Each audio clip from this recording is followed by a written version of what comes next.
অন্যদিকে জুবিন শোককে হৃদয়ে রেখে ধীরে ধীরে দুর্গাপুজোর আবহের মধ্যে নিজেদের পেতে চাইছে আসাম। ব্যতিক্রম নয় বরাকও পঞ্চমীর রাতে শহর শ্রীভূমির চেহারা কেমন জানালেন আমাদের প্রতিনিধি মিষ্টু দত্ত।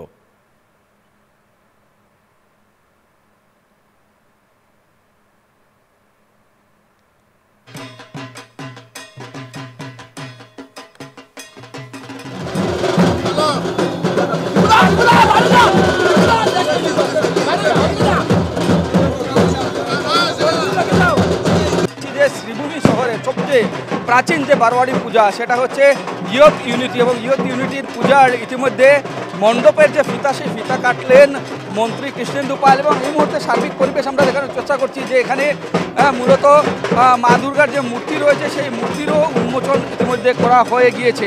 আমরা সেই পরিবেশ এই মুহূর্তে দেখানোর চেষ্টা করছি যেখানে মন্ত্রী কৃষ্ণেন্দু পাল, যেহেতু এই শহরেরই একজন ছেলে, সেই মন্ত্রী কৃষ্ণেন্দু পালের পাল এই মুহূর্তে উপস্থিত হয়েছেন এবং উপস্থিত হয়ে ইউথ ইউনিটি যে ক্লাব রয়েছে সেই ইউথ ইউনিটি ক্লাবের ৭৫তম বছরের যে ৭৫তম বছরের যে আয়োজন রয়েছে সেই আয়োজনের এক প্রকার ফিতা কেটে উদ্বোধন করলেন।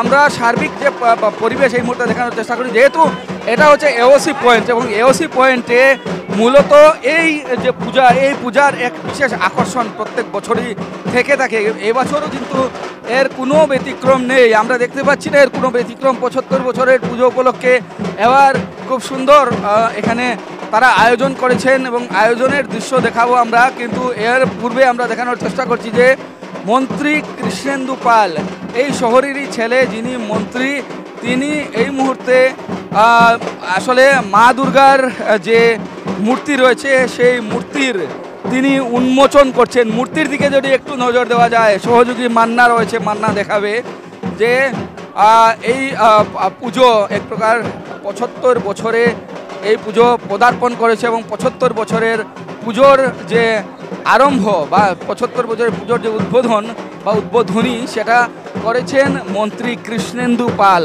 এই মুহূর্তে আমি পরিবেশ দেখানোর চেষ্টা করছি, তৎসঙ্গে আমরা সেই ৭৫ বছরের যে পরিবেশ, সেই পরিবেশ মন্ত্রী রয়েছেন কৃষ্ণেন্দু পাল।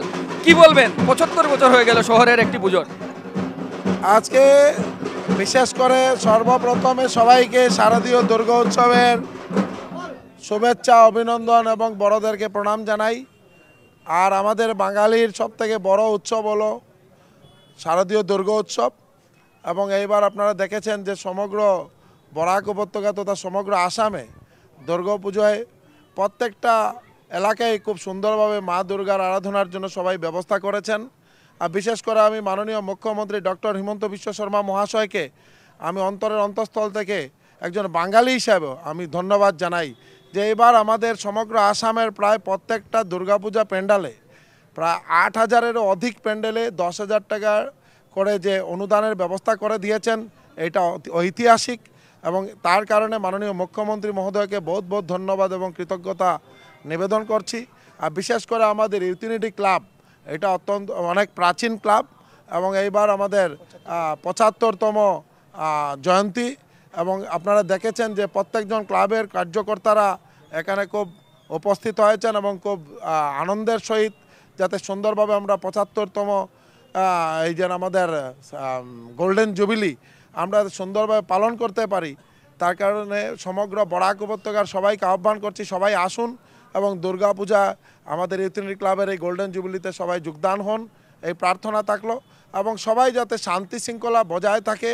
আমরা পুলিশের যেভাবে রোডম্যাপ তৈরি করা হয়েছে সমগ্র বরাক উপত্যকার প্রত্যেক এলাকাতেই, সবাই যাতে আমরা রোডম্যাপ অনুযায়ী আমরা চলাফেরা করি বা যে টাইম নির্ধারিত করা হয়েছে গাড়ি নিয়ে শহরের ভিতর আমরা কোন সময় প্রবেশ করতে পারবো এবং কোন সময় আমরা করতে পারবো না, নো এন্ট্রি বা সবাই এগুলা মেনটেন করতে হবে।